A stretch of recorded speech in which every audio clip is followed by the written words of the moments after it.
macro market trends, stock selection, ETFs, options, just some of the topics covered in Tactical Trading. Well, last week with the S&P 500 bouncing around above 1,200, our tactical trader Kevin Cook said it was merely waiting to go higher, as Europe's problems would finally be addressed and earnings would take over the driver's seat. And so now we say to him, Mr. Cook, all right, we got the breakout above 1230 on the S&P, and we've been up to 1260. Yep. So is that it for the year, or does your prediction last week that the bulls own the rest of 2011 have more upside to it? Definitely more upside. The bulls still own the rest of the year here, and that's for a few reasons. We're in a seasonally strong time of year. Okay. We had a very powerful reversal bottom off of 1075 on the S&P that got strong follow-through, and the market continues to discount Europe. And earnings, we're getting all the report cards now. We've got 189 companies of the S&P 500 reporting this week. We'll be half done with the S&P soon. And yeah, there's some mixed bags. You've got Amazon just bombed yesterday. Netflix bombed, some other big highlights there. Apple missed. But overall, earnings report cards are confirming that we're not headed toward recession. So, this is why I'm bullish at this time of the year. So I'm buying the dips. And we'll take a look at the chart here. But I want to get back to Europe for a minute. Isn't the European crisis still a wild card because we have no definite plan yet that we know about? For 2 years I've been saying that the euro would survive and they'd fix this. Well, the crisis obviously intensified this summer and into the fall here.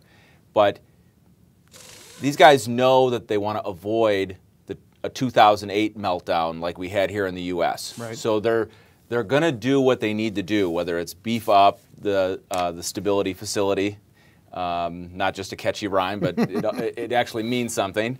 And, they're going to buy confidence, even if it costs trillions. And they've got Timothy Geithner talking in their ear. They've got China talking in their ear. Get something done. But they drag their feet. Yeah. And people tell me that's how things go in Europe. They have a meeting to have a meeting, and they have a nice lunch, and then let's talk about it next week. Oh, okay. So it's just normal for them. Right. So, but it's also the dynamic of you've got 17 countries that have to agree on something. It's not. Look at what happened with our debt ceiling debacle. Right. I mean, we're the United States of America. And we almost had a meltdown because our Congress couldn't come to terms. It's even harder for these countries. Yeah. And Germany and France obviously have to bear the weight. I want to take a look at the chart here real quick and see what we're up against. So you mentioned 1260 that we'd been up to. What a key level, too, because I've drawn this black line. Those were the June lows, right? And, if you look back to August where we melted down through the 1250 level, that happened really quick. In fact, on August 3rd, Wednesday, August 3rd, when we had been down and touched 1250, I said, this thing is going a lot lower. We closed at 1260 that day on Wednesday, and we went down 60 S&P points, almost 5% the very next day on Thursday, August 4th, because we cracked that key level. Why was it key? Well, because what you don't see here on the chart is that after the Japanese earthquake in March, we hit 1250. Okay. So then in June we come down and hit 1260, so it became a very key level of support. So once we fell through it, it was like a trap door. Now we've come up against it, so there's natural sellers there. But and look how we pulled back yesterday, all the way below 1230 on the S&P. Yep. We're trading a little higher here this morning, above 1240 on more European optimism.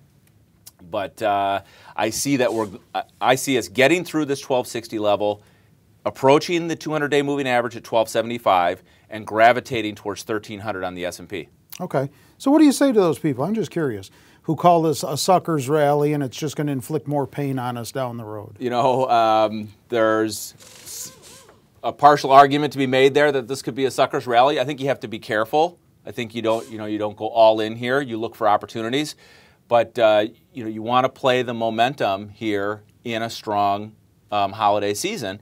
And my approach is to buy the dips on strong companies. I'm not going to buy the breakout as we head back towards 1260 because, again, there's going to be resistance there. But on these down days, you want to be looking at good companies to buy.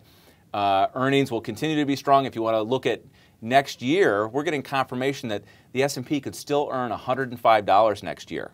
Now, even let's slash that a little bit. Let's take that down, which is not going to come down to $100. But even if it comes down to $100, you put S&P 1300 earning $100. You know, that's a 13 PE multiple, and that's still attractive at this part in the cycle. China is slowing down, but it's not a hard landing.